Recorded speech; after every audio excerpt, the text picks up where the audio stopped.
Oi, oi, you filthy swines! Get in here, have a seat. I'm going to read some news. I guess. DEI is not a very popular acronym for a practice that I have seen nothing but negativity described about it. And in my opinion, if competence is always king, having diversity after as a secondary deciding factor is not a bad thing. Having diversity of a workforce is not necessarily a bad thing, but make sure that you're hiring the right people first of all, would be my argument. This article on Wired, written by Jason Arham. DEI died this year. Maybe it was supposed to. I'm a black staff writer at Wired. My position feels more precarious than ever. There's a reason for that. See, if you are hired because you're great at your job and you happen to be black, that's awesome. If you are hired for a position that required a black person specifically, then that's awesome. The only problem I think people have with DEI is if you're hired not primarily because you're the best at the job. That's the problem. Was I a DEI hire? It's a question that I sometimes toss out in the company of friends who, like me and maybe like you, have a complicated relationship to their job. I've worked at Wired as a writer for 8 years and with much success. 8 years is also an eternity in news media, and especially if you're black. All industries suffer from unique growing pains. Ours just so happens to have laughably high turnover rates, a distaste for racial and gender diversity, and the dubious distinction of being perpetually on the verge of extinction. Blimey, that's a bit bleak. So on nights when friends and I gather, trading war stories of workplace microaggressions, ugh, I don't like that word, and corporate mismanagement under damp bar lighting. How is the lighting damp? We wonder how we lasted as long as we have. The only reason I've survived, I joke, is because I'm black. Ah, okay. Hey, hopefully it's because you're good at your job, sir. It's a silly thing to say, particularly because I have no actual proof of it other than the occasional feeling. What I do know is that I've been the only one in more spaces than I care to remember, and rarely by choice. I'm going to shoehorn in empathy there. My own personal experience as an American with a funky, weird accent. People rarely see me as American, and that's fine. I don't really care. I am what I am. And I suggest, sir, that you are what you are. And if you're good at what you are, then great. Well done, sir. Journalism is painfully white the higher you climb. Most would consider you being the only current black writer on staff and one of only a handful in its 30-year history. A failure of the company, and it is, but really it's common practice across the industry. For a publication that covers the future and often critically, we sometimes fail to reflect it. Well, it's presumptuous. I don't know what you're trying to say there. Are you trying to say the future is black? I don't understand. Future certainly has to have black people in it. You shape the position, but the position also shapes you. You become the voice, or shoehorned into the race beat, assigned stories to write about the killing of yet another black person gone too soon. Do you have to be put in those positions, though? I mean, are you hired to be the voice for those causes? Is that what's going on there? Because you could be black and also be a super fan of Pokemon and write reviews of Pokemon, or black and be a fantastic cake decorator. I don't know. You could be anything. You retrace their last breaths in Minneapolis, in Georgia, in New York, in every city, USA. You're asked to make your stories more poetic, to report on the pain of your people, to find meaning in a moment that adds up to the same grim algebra every time. Black life is at best conditional in America. What do you mean by that? Is at best conditional? I don't understand it. What does that mean? And for a very long time, though probably a little too long, I was okay with a gig because there wasn't anyone else at the publication who was going to do it. And those were arguably the good times. Today, race can feel like a job market albatross in a way it hasn't in a generation or two. As diversity initiatives are being bulldozed and the federal government, steered by MAGA apologists, has reframed DEI into a slur, often against black people. I don't know, perhaps that's your paranoia speaking there. I think DEI is often described as benefiting, I think as some people have said, DEI equals didn't earn it. That's the issue that people seem to have. I don't think it's about black people necessarily. Most recipients of DEI tend to be women, as far as I'm aware. That became the problem and the ignorance, says Kai Lawson, an executive and former DEI lead at Dentsu Creative.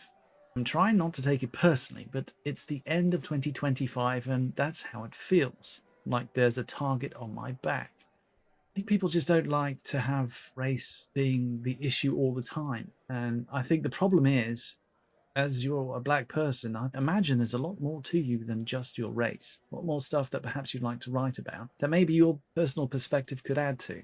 So, no, I don't know. But is this just my story? Of course not. My original plan for this piece was to write an oral history of DEI, to chart its rise, fall, and future. How would it survive under President Trump and beyond?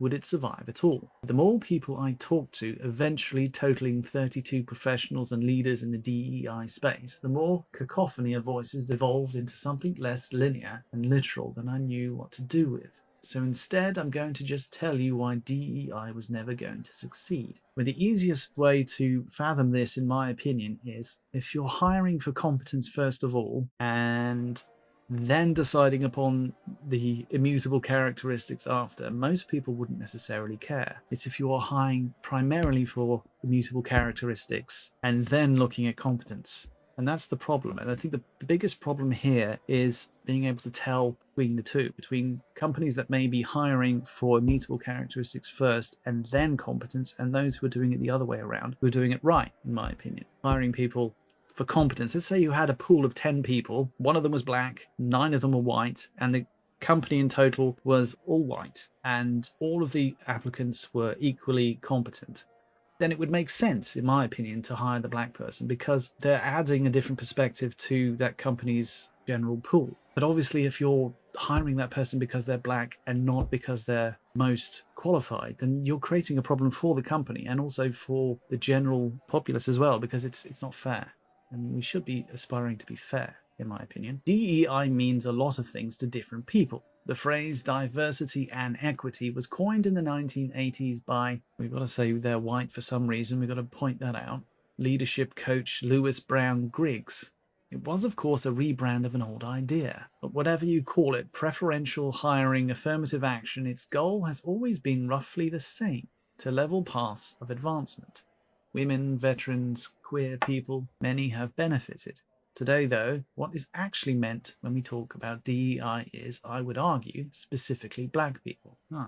Do I think about black people when I think about DEI? No, I don't. So this is perhaps particular to you. If you're writing articles predominantly about race, then maybe this is a feature of the workload that you've been given. Because I don't think necessarily everybody's thinking about race all the time. The pivotal year was 2020. At that point, black men accounted for about 3% of management roles, with women of color being one of the least visible groups in senior leadership. DEI efforts were a downward trend, says Melinda Brianna Elper, a strategist and co-founder of the Tech Inclusion Conference. The pandemic didn't help things, but the killing of George Floyd in May of that year reignited a national dialogue around racial justice. Conversation expanded beyond the usual constituencies, and there seemed to be, at least for the moment, a unified belief that racism was not simply a matter of individual level bias, but an institutional feature of American society that was, again, in need of a reckoning. My job was not to cure racism, he says. Floyd's death forced the hand of corporate America, and as leaders in tech, entertainment, finance, and advertising, and all across the private sector pledged to rectify past wrongs. All of a sudden there was, as Lawson put it, a premium on black talent. Companies had historically performed random acts of diversity, says Karen Holm, former senior vice president of North America DEI at Warner Bros. Media. But as DEI took off and became more formalized within organizations, practitioners worked to crystallize it into meaningful gains. Before that, we had been treating racism as a theoretical exercise, says Letitia Gillespie, a former global head of DEIA, what's the A, at Amazon Studios and Prime Video. My personal opinion about the tech industry is it is perhaps the most privileged place for any leftists to find themselves embedded. In 2021, big tech pledges to increase black and Latino senior leadership, joining 83% of US organizations that took action on DEI that year. Multi-million-dollar investments to various social and racial justice organizations were announced. And as corporation pocketbooks opened up, it created a new industry of DEI practitioners. Had the title Chief Diversity Officer ever been more in vogue? I don't know, I didn't like it from the start, but I'm biased. With huge salaries, there was an infusion of 340 billion into racial equity, according to one estimate from the consulting firm McKinsey. It ushered in what many began referring to as the George Floyd economy. PayPal opened up $500 million fund to support black and minority business. Netflix committed $100 million to financial institutions supporting black communities. Meta poured $25 million into launching We the Culture, its first black creator incubator. One thing that Silicon Valley understands is data, says Ashley Mosley, a former account executive at Twitter and co-lead of the employee resource group Blackbirds. And once they started to understand that more, for some people it clicked. President Biden signed 2 executive orders with the ultimate goal of bolstering diversity efforts in the federal government, opening a door for other companies to follow suit. As workplace culture changed, many black employees felt a sense of empowerment in their new roles. I certainly did. Those were heavy and heady days. I wrote some of my biggest pieces. One of them was eventually made into a documentary for Hulu. For a while, everything seemed like it might work out. It was the peak of the bell curve, says Karen Driscoll, a consultant at Raven.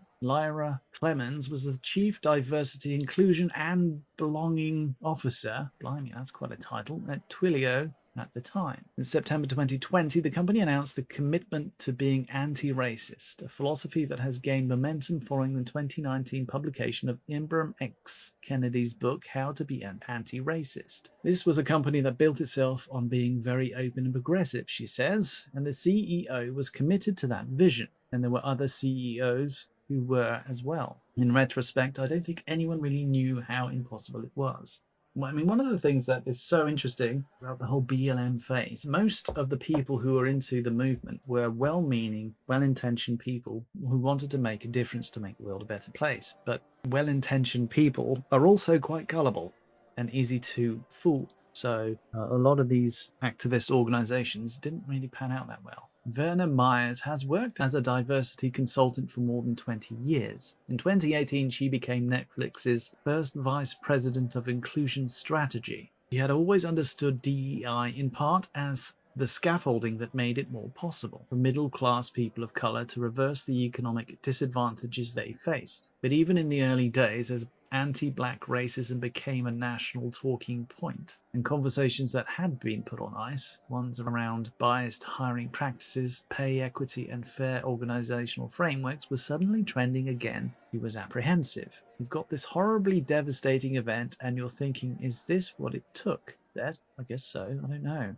It seemed to me that a lot of activism jumped on the bandwagon of that poor chap's death. So, corporate America, it turned out, wasn't all that interested in the business of change. What are the practices that allow you to hire 20% more black people that quickly if you weren't doing it before?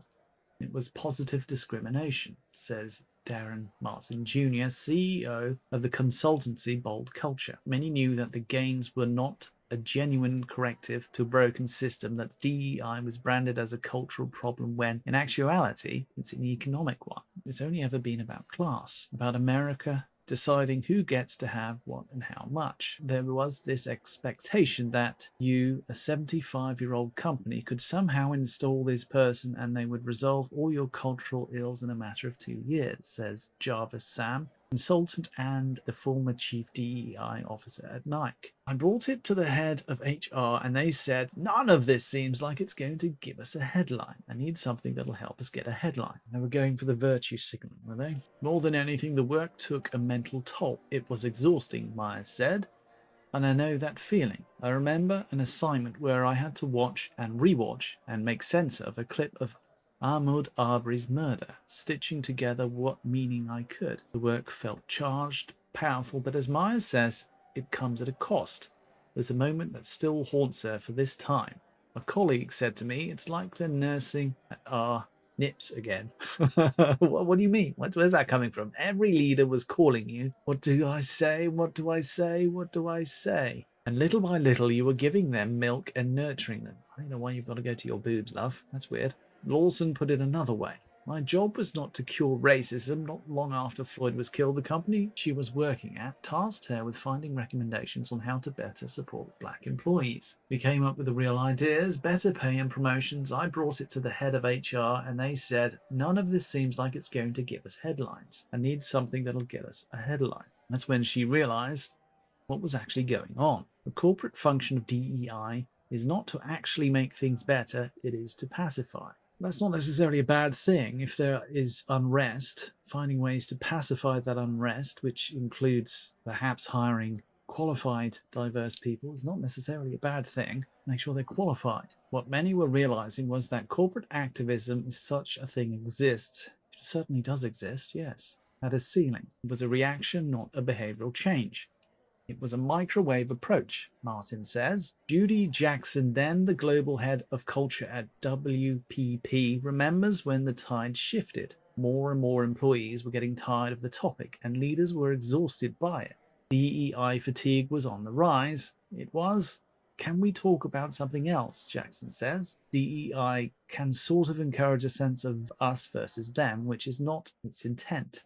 People would say things like, well, I want to start a white erg. Yeah, I mean, if we're dividing ourselves based on race, then yes. But also at the same time, it's not nice being lectured to. And maybe I'm a hypocrite there because I have opinions and like to share them. So you're welcome to do the same. But when you're being lectured to about a corporate political system that puts you in last place because of your immutable characteristics, when you yourself have perhaps been priding yourself in not discriminating against people based on their color, it is enough to turn people off. You don't want to be lectured by the people who are being crowned privileged by the system that has then also kicked them to the curb. It's going to make people quite sour. By the end of 2020, as DEI went from boom to bust, a blatant regression set in. Someone on LinkedIn told me we were contributing to America's race problem, Sam says. Well, you were, yes, in my opinion. DEI budgets were the first ones to get slashed as soon as the economy got tight. Several companies followed suit, terminating positions tied to DEI.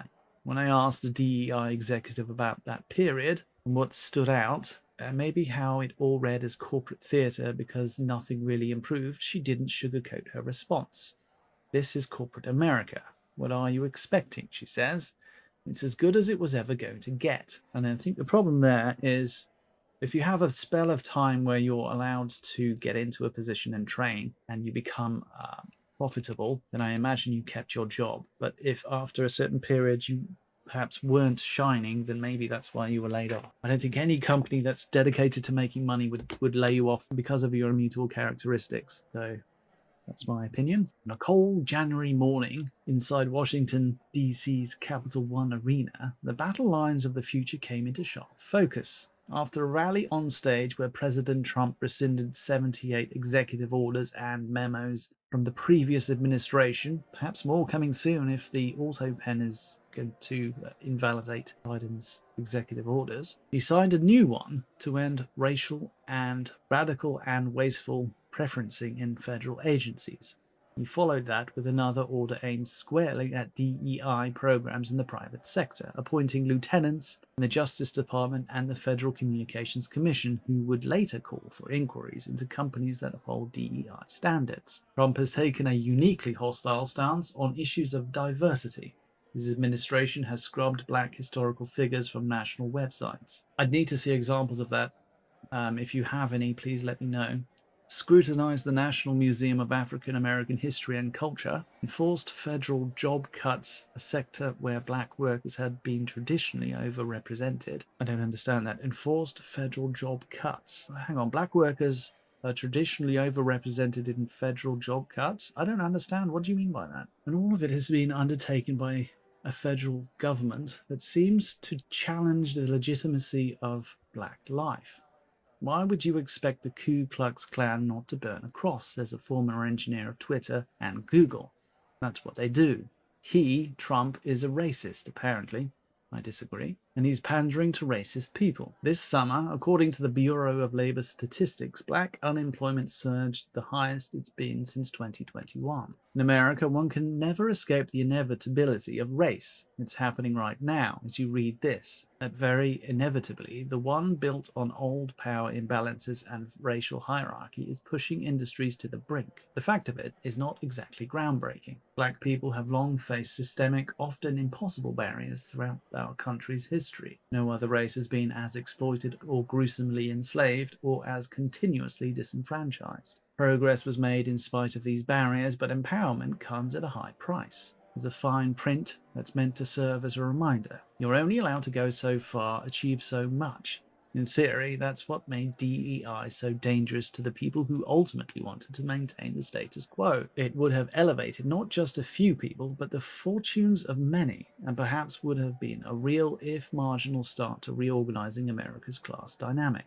Some of us got great big jobs with these great big bonuses and brought these great big homes and created these great big lifestyles, Lawson says. But when you are black and successful, when you attempt to reach for more than you were told you could have, it is only a matter of time before the fangs of antagonism, hate, and history reveal their intent. Every time there has been an advance, a call for a reckoning, a sense in which more fundamental transformative possibilities are on the table, there has come after that a backlash.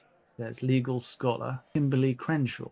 The crux of anti-black racism is the idea of a deficit. In the summer of 2023, the Supreme Court essentially rejected affirmative action in college admissions, insisting that race cannot be a primary factor. It was America being America, tech engineer Leslie Miley says of the decision.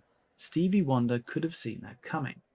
The ruling gave the case against DEI new legs and more legal attacks were mounted. 13 Republican state attorneys general notified 100 of the largest U.S. companies in July, arguing that the court ruling can also apply to private entities, including employers. The following month, anti-affirmative action activist Edwin Blum, who helped orchestrate the affirmative action cases, put that theory to the test when a group he leads filed a lawsuit against the Fearless Fund, an Atlanta-based VC for women of color entrepreneurs. Though the parties settled, he basically won. The case was a big tipping point, Elper suggests, because it was exploiting anti-discrimination laws that were put in place to help, not hurt, black women.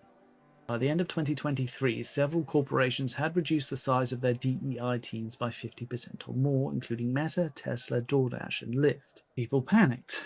One black tech worker in San Francisco who asked that their name not be printed took dramatic action.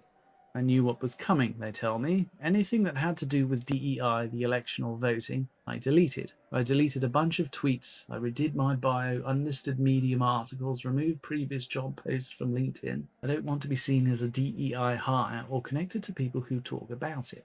We were in the first year of a new administration and we have a long road ahead of us. Put your own oxygen mask on first. Take care of yourself.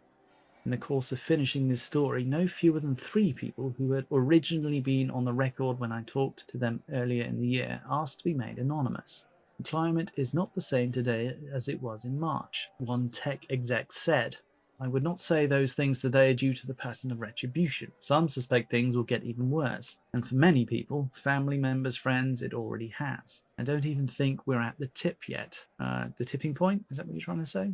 Mosley says.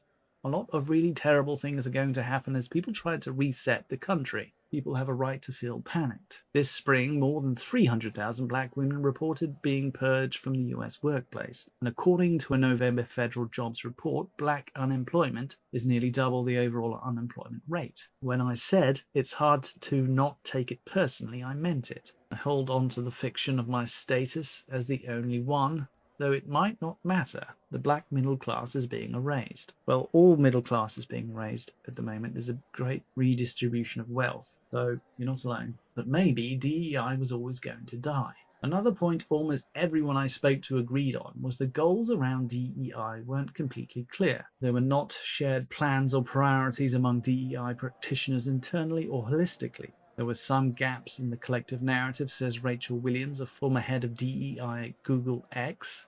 Or, as Jackson puts it, no one had the playbook. That certain grifters were being appointed figureheads only to hurt the cause more. Beyond that, no matter how many people you hire or benchmarks you outline, the company has to want to change. McKinsey's research never argued that if you simply put a person of color into a role that you will somehow see an impact on your bottom line. The minute you try to make a capitalistic organization become a social justice organization, that's when you're going to fail, Gillespie says.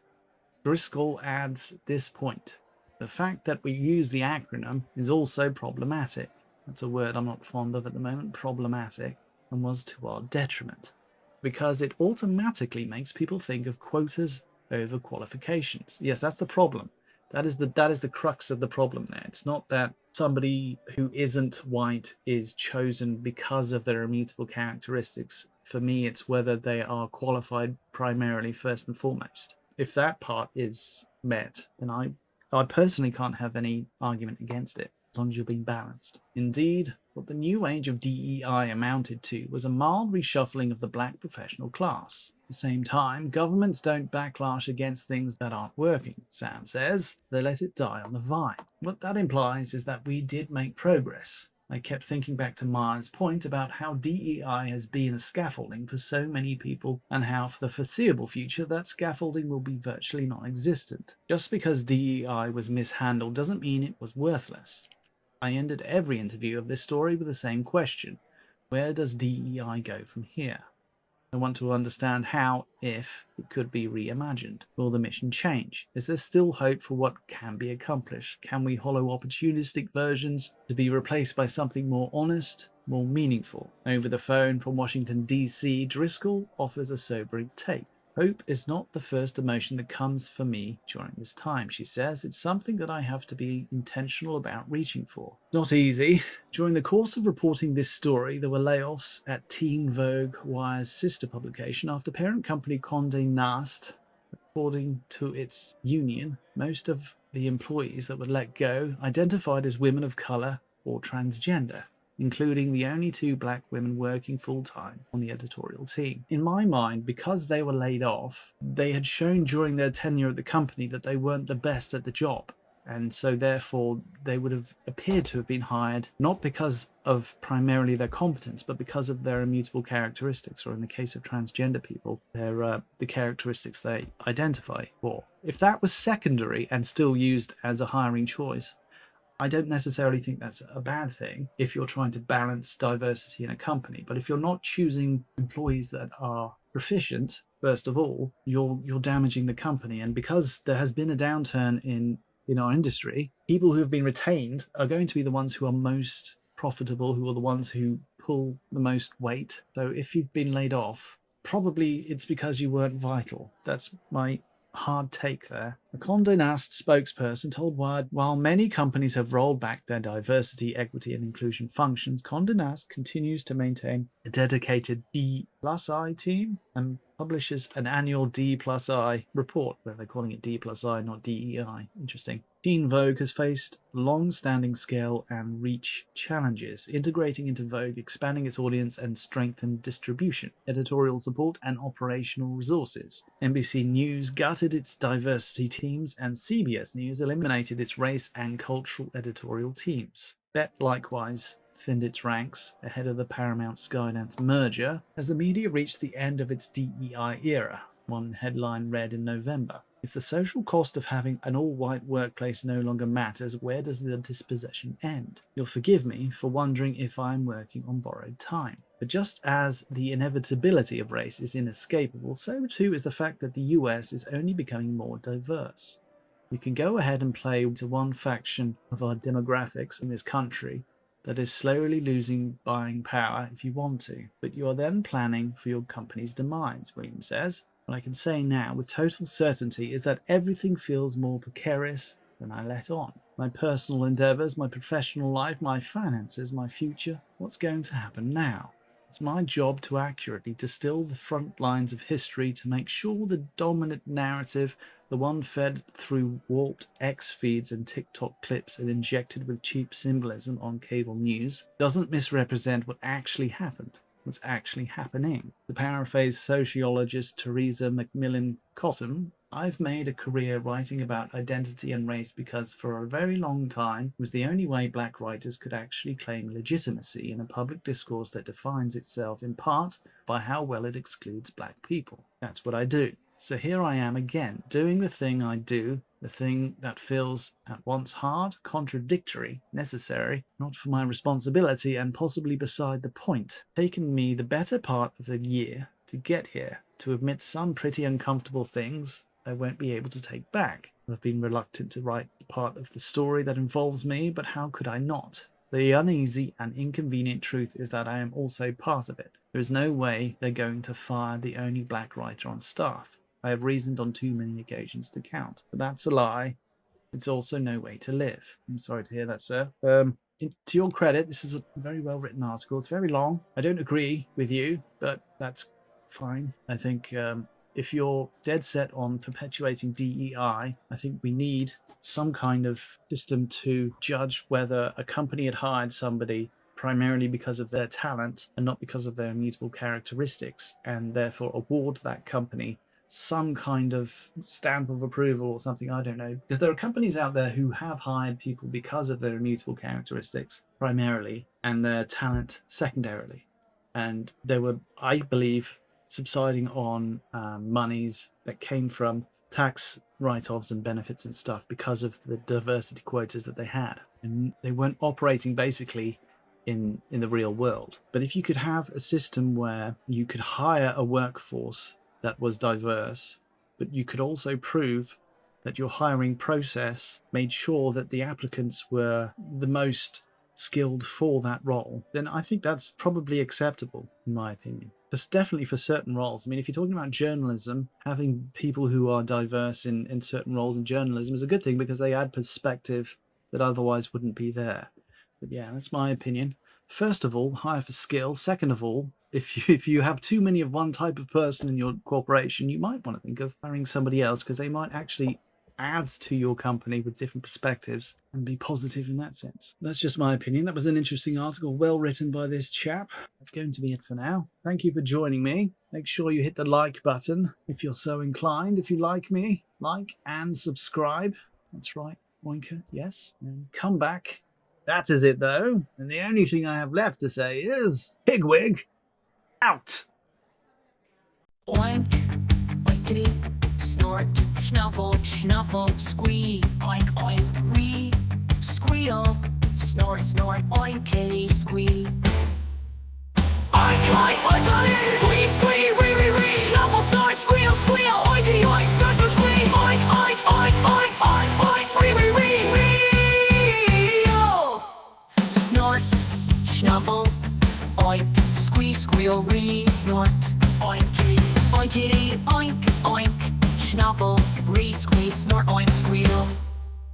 Oink, oink, oinkity, squee, squee, wee, wee, wee, snuffle, snort, squeal, squeal, oinkity, oink, snort, snort, squee, oink, oink, oink, oink, oink, oink, wee, wee, wee, wee, oh. Oink, oinkity, snort, snuffle, snuffle, squee, oinkity, oink, oink, snuffle, wee, squee, snort, oink, squeal. Oink, oink, oinkity, squee, squee, wee, wee, wee, snuffle, snort, squeal, squeal, oinkity, oink, snort, snort, squee, oink, oink, oink, oink, oink, oink, wee, wee, wee, wee, oh. Squeal, squeal.